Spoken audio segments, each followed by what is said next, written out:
welcome back to Luby Living. I didn't post a video last week because a few reasons.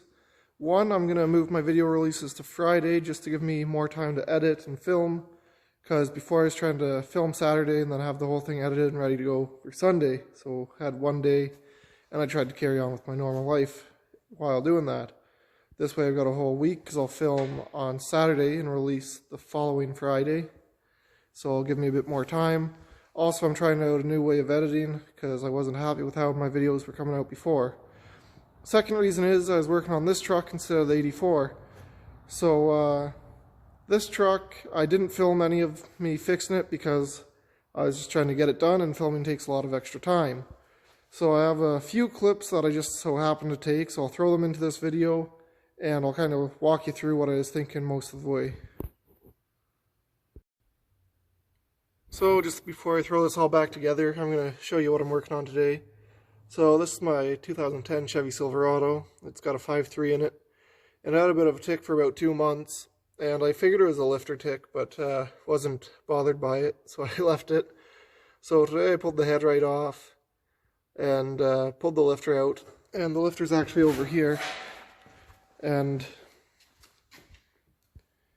so that's it, flat right there. It should be rounded the whole way around like this one. So I was going to put a new lifter in it, fix it all up properly, but instead of doing that, once I got that far, I noticed I needed a cam. So I figured this engine isn't worth rebuilding because the walls were a bit scored too of the cylinder. So what I'm doing is I pulled those lifters out, pulled those rods out, pulling those rockers out. I'm going to slap it back together the rest of the way, but I'm going to undo that injector and that coil pack, so that cylinder is just going to be dead. So I'm going to be running on 7 cylinders, and it sounds stupid, but it's just temporary till I find a new engine. And I have done it before on my dad's truck actually, same issue, and he's been going for almost a year like that. So just a quick update on what I'm doing today. So that's about it.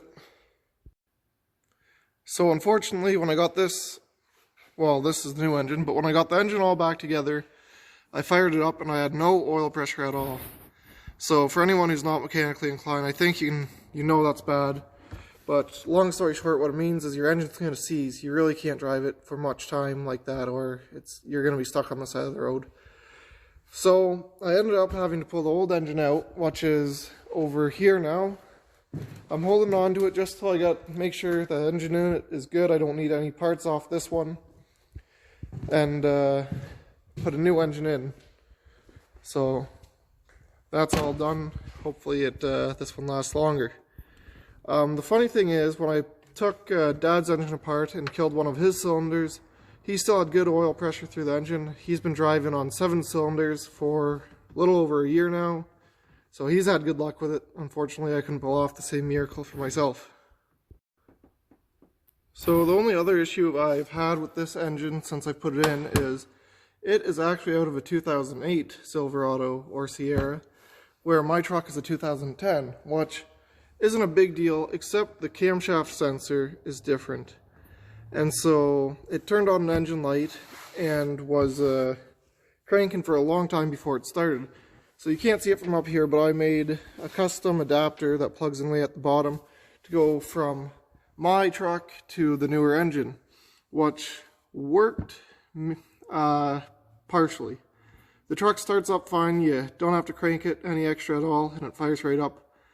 But there is a second sensor that was on my 2010 engine that is not on this 08 engine at all. So I think it can be transferred over. It looks like a bit of a job. You have to pull the water pump off and everything. So before I get rid of my old engine, I'm going to pull that sensor. I'm just going to hold on to it till I have some spare time one day, and I'll see if I can make it work on this engine. Like I said, it's no drivability issues, nothing that I can notice anyways. Only thing is there's an engine light on, which is kind of annoying. But other than that, no issues with it so far. So that's pretty much it for this week. hopefully next week I'll be back on the 84. I got a few other projects on the go, but hopefully I'll be on the 84. If not, I may be on this truck.